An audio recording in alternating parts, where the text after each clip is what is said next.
Bonsoir à tous, bienvenue dans le 19h. Voici les titres de l'actualité de ce samedi. 64e anniversaire des Trois Glorieuses, un beau chemin mené pour l'indépendance et la liberté, l'emblème de la symbiose du trône et du peuple, la fête du retour de la Renaissance et de l'indépendance qui marque la fin du protectorat. Le temps froid s'installe dans de nombreuses régions du pays. La mobilisation est de rigueur. Le dispositif anti-froid est activé pour éviter le désenclavement des zones enneigées. Les comités de veille se réunissent. Nous le verrons dans la province d'Ifrane.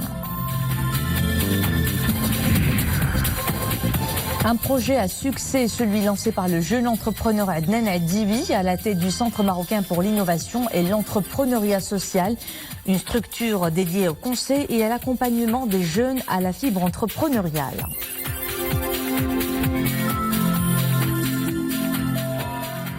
Les Trois Glorieuses, 3 dates phares dans l'histoire du royaume, 3 jours de fêtes successives que le Maroc indépendant a immortalisé pour mémoriser l'épopée marquée par la symbiose entre feu Sa Majesté Mohamed V et le peuple qui allait précipiter la fin du protectorat. Du 16 au 18 novembre 1955, le trône et le peuple célébraient en communion la fête du retour de la Renaissance et de l'indépendance. On en commémore dès aujourd'hui le 64e anniversaire. Mohamed Aït-Lechgar évoque pour nous cette page lumineuse de notre histoire. « 16 novembre 1955. Le héros de l'indépendance, feu Sa Majesté le roi Mohamed V, foule triomphalement la terre de la mère patrie, après un exil forcé de plus de 2 ans.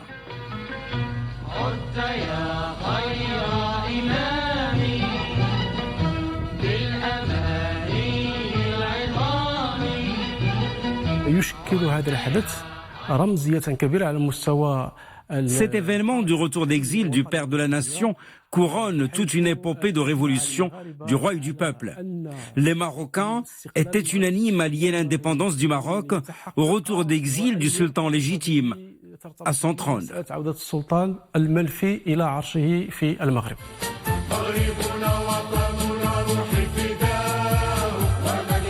Le 64e anniversaire du retour d'exil constitue l'occasion de rappeler les grands sacrifices consentis par le roi et le peuple pour le recouvrement de l'indépendance du Maroc. C'est l'épopée d'un roi et d'un peuple, celle d'une lutte pour la dignité, pour la liberté.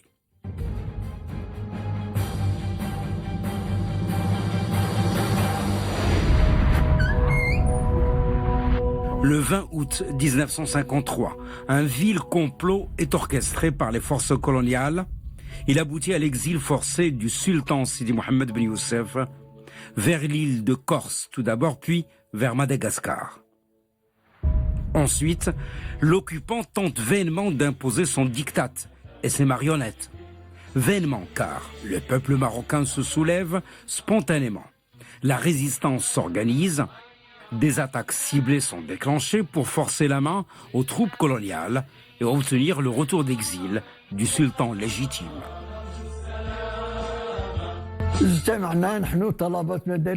Nous, les étudiants des écoles Mohamed V, nous avons décidé à l'unanimité d'emprunter la voie tracée par le sultan, celle du sacrifice et de la résistance.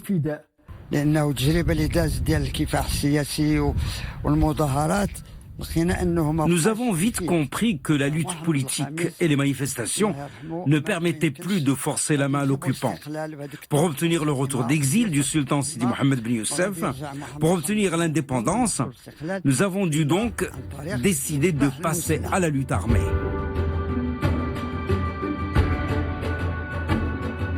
La lutte armée, à Rabat, Casablanca, Marrakech et partout à travers le royaume, témoigne d'une véritable révolution du roi et du peuple pour arracher l'indépendance.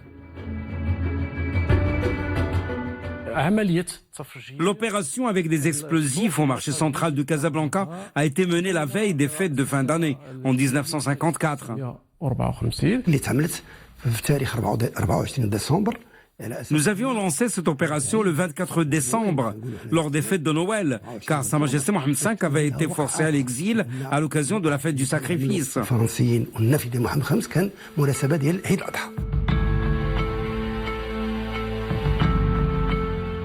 Le soulèvement s'opère avec bravoure, avec pour objectif de forcer l'occupant à permettre la restauration de la légitimité et le retour d'exil de feu Sa Majesté le roi Mohammed V. Une épopée héroïque qui force l'admiration, avec dans le ciel de Rabat ce 16 novembre d'il y a 64 ans, un avion et son escorte d'honneur, avec à bord le père de l'indépendance, feu Sa Majesté le roi Mohammed V.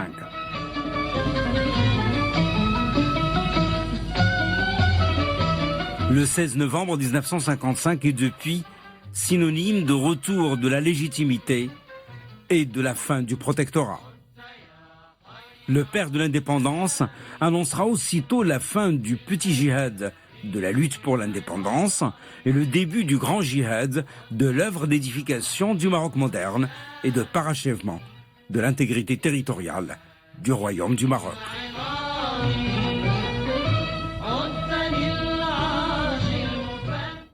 Nuages denses, pluie et chute de neige. Le temps froid s'installe sur la majeure partie du pays, spécialement sur les reliefs où il neige en ce moment. À Talzmat, dans la province de Boulmen, 50 à 60 cm de neige ont été enregistrés. 15 à 40 à Eitlman, toujours dans la province de Boulmen. 15 cm à Ifran et Timhadet, 30 à Michlifen et 28 cm à Jbel Hebri. Il a donc neigé dans les zones montagneuses, une situation météorologique qui déclenche le dispositif anti-froid pour atténuer l'impact d'un climat rude et faciliter le désenclavement des populations de ces localités. Parmi les provinces concernées, Ifran, où la réunion du comité de veille s'est tenue hier, une réunion consacrée à la présentation des mesures proactives qui mettent à contribution de nombreux départements. On en fait le point dans ce reportage d'Ahmed El Fadeli avec un récit de Nesri El Hamdawi. Depuis hier, la neige fait son grand retour dans le Moyen Atlas. Et aujourd'hui encore, elle s'y installe et couvre les plateaux et les reliefs. L'heure est au travail pour les différents services provinciaux. Le comité de veille est au complet. Il coordonne les interventions des acteurs du service public en première ligne d'une mobilisation tous azimuts. Sur le terrain, les chasse-neige tournent à plein régime pour libérer les voies de la première neige de l'année. Les équipes de déneigement relevant de cette direction ont pu intervenir au niveau de deux axes principaux. La route nationale 13 reliant Azrou, Timhadet et Midelt, ainsi que la route régionale numéro 707 reliant Ifran à Boulmen. Donc les interventions de nos équipes ont permis d'assurer la sécurité des usagers de la route et on peut assurer le rétablissement de la circulation au niveau de ces deux axes. Dans le cadre des mesures anticipatives, comme chaque année, la province a mobilisé tous les moyens logistiques et les ressources humaines nécessaires afin de désenclaver les zones touchées fortement par la neige et frappées par la vague de froid. Plus de 60 gros engins sont de sortie. Autre service névralgique disposé à être au plus près des plus vulnérables, les établissements de santé. D'importants moyens sont mis à contribution pour soigner les malades et les personnes fragiles. Des soins de proximité sont également programmés jusque dans les douars reculés. Ce programme prévoit également la réactivation d'unités médicales mobiles. La délégation du ministère de la Santé, en concertation avec ses partenaires, se rendra dans les douars ciblés pour organiser des campagnes médicales afin de rapprocher les soins des citoyens. Nous avons procédé également, en coordination avec les autorités locales, au recensement de toutes les femmes enceintes dans les douars afin de programmer leur évacuation vers les centres hospitaliers.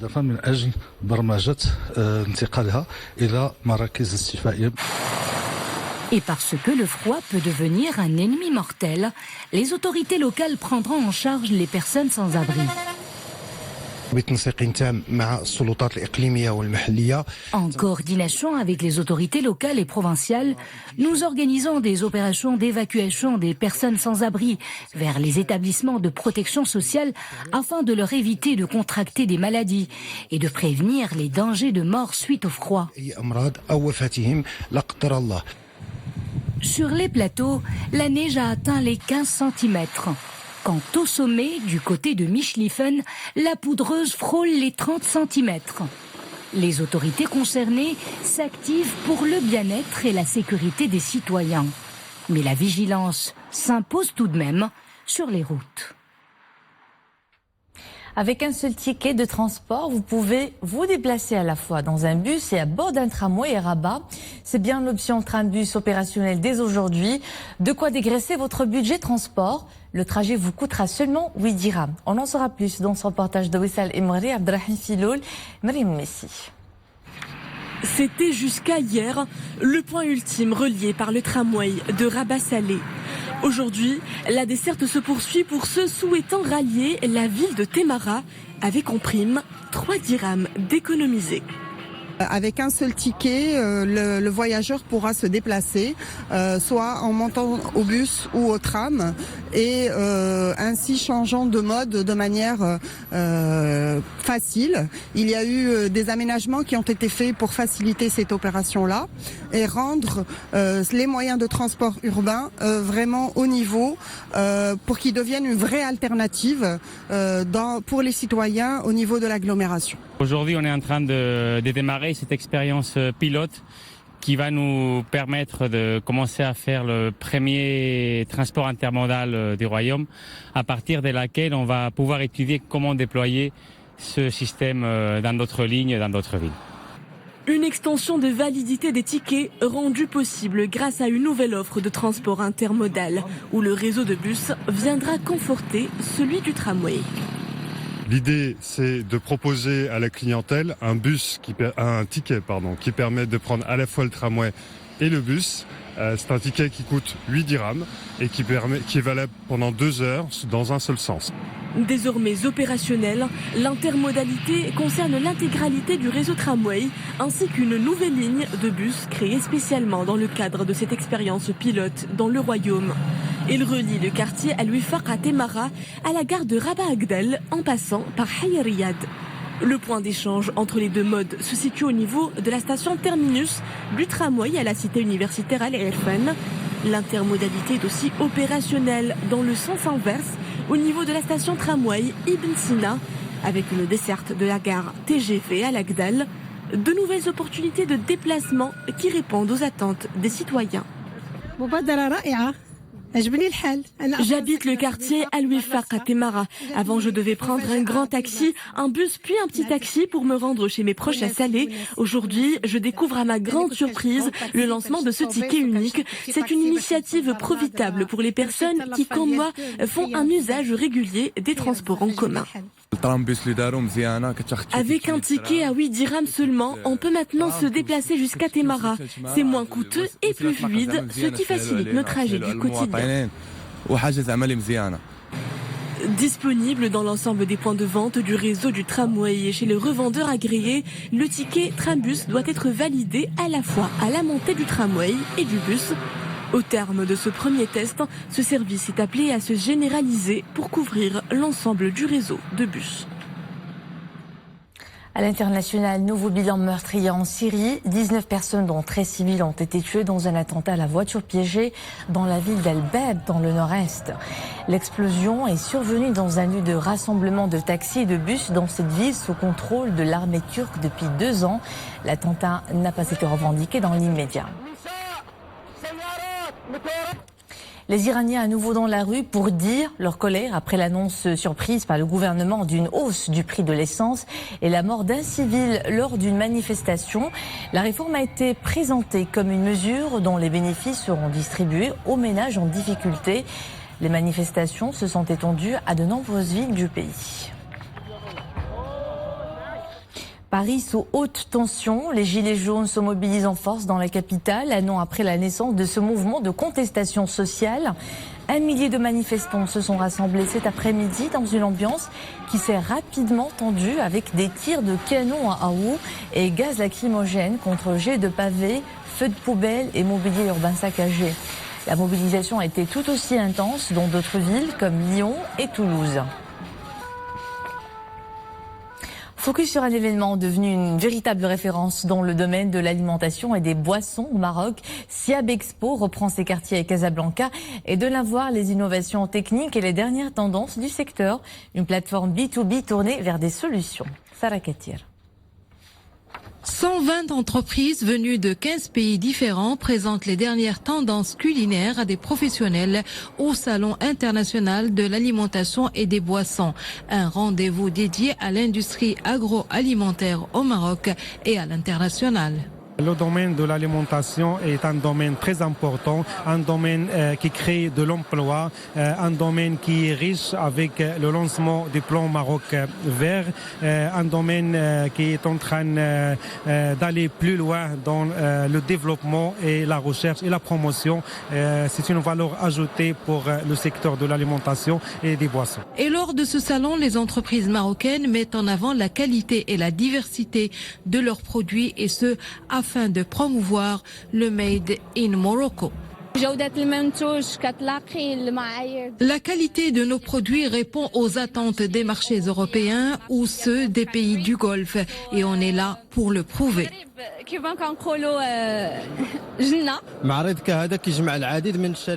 Une telle expo réunit des entreprises leaders dans le secteur et leur donne l'occasion de lier des partenariats avec des opérateurs internationaux, ce qui ne manquera pas de booster ce secteur. Cette grande foire internationale des produits agroalimentaires est aussi une vitrine pour les innovations technologiques du secteur de l'industrie agroalimentaire. Un secteur qui a enregistré au Maroc une croissance importante ces dernières années en passant d'une valeur d'environ 29 milliards de dirhams en 2010 à plus de 53 milliards de dirhams en 2018. Ils ont hissé le drapeau national lors des 7e Jeux mondiaux militaires tenus le mois dernier en Chine. Ce sont les sportifs des forces armées royales qui ont brillé par de bonnes performances. 3 médailles d'or, 1 d'argent et 2 de bronze. La sélection militaire de parachutisme, par exemple, a raflé 2 médailles pour leur rendre hommage. Une cérémonie a eu lieu à Salé. Au programme des témoignages de reconnaissance envers ces champions et championnes dont le palmarès a été partout salué. Lors de cette compétition, plus de 9300 sportifs militaires de 109 pays ont concouru dans 27 disciplines. La délégation marocaine était composée de 34 sportifs. Le Royaume a ainsi occupé la 20e marche du podium.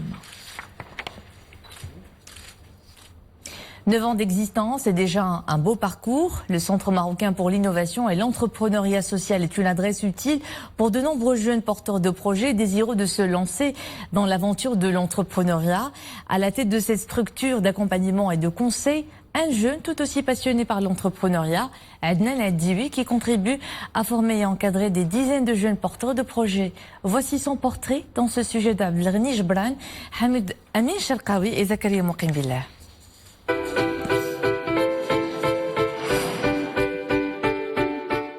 Depuis son jeune âge, Adnan Addiwi a un penchant pour l'entrepreneuriat. Après des études à l'École nationale de commerce et de gestion, où il développe ses aptitudes dans ce domaine, il fonde en 2012 un centre dédié à l'innovation et à l'entrepreneuriat social. Objectif, former et encadrer des jeunes qui s'initient à l'entrepreneuriat. Chacun d'eux porte en lui un projet d'entreprise qu'il veut voir se concrétiser. Le concept de l'entrepreneuriat ou du leadership social est de créer des projets dont le but est de contribuer à résoudre des problématiques sociales, d'assurer des revenus et de disposer d'un modèle économique. Il y a 9 ans de cela, j'ai réuni une équipe de plusieurs personnes pour créer ce centre. L'idée est de trouver des solutions innovantes en entrepreneuriat pour les défis sociaux de notre pays. Tout projet de création d'entreprise commence par une idée.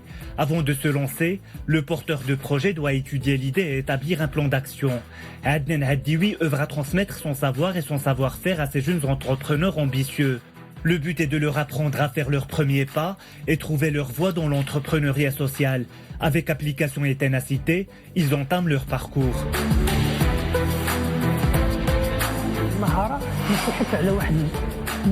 Les aptitudes peuvent se développer chez tout un chacun. Il suffit aux jeunes entrepreneurs d'avoir un environnement adéquat pour exprimer son potentiel. Ici, on aide les jeunes à travailler, à changer leur façon de penser et à créer quelque chose de bénéfique pour eux et pour d'autres.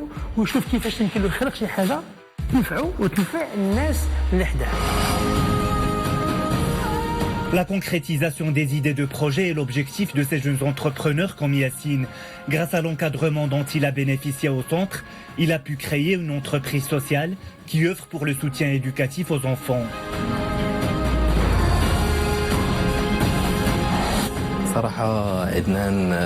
Adnan est un véritable mentor. Il nous accompagne depuis le début du projet et continue de le faire. Tout ce que nous avons réalisé est grâce à ses orientations depuis 2012 et jusqu'à aujourd'hui. Il nous encourage à travailler sur notre projet pour le développer au niveau des stratégies et au niveau de la pratique. Les projets encadrés par Adnan Haddioui ne se limitent pas à Rabat. Son action s'étend à d'autres villes, comme ici à Meknès. Ce projet de production de sacs isothermes a bénéficié de l'appui du centre. Objectif, économiser la consommation d'énergie pour la cuisson des aliments. Autant de projets qui ont pu voir le jour grâce à l'accompagnement technique et à l'accès au financement par l'intermédiaire du Centre marocain pour l'innovation et l'entrepreneuriat social. Et c'est la fin de cette édition. Merci à vous de nous suivre. D'autres titres de l'actualité à 21h. Très bon week-end à tous.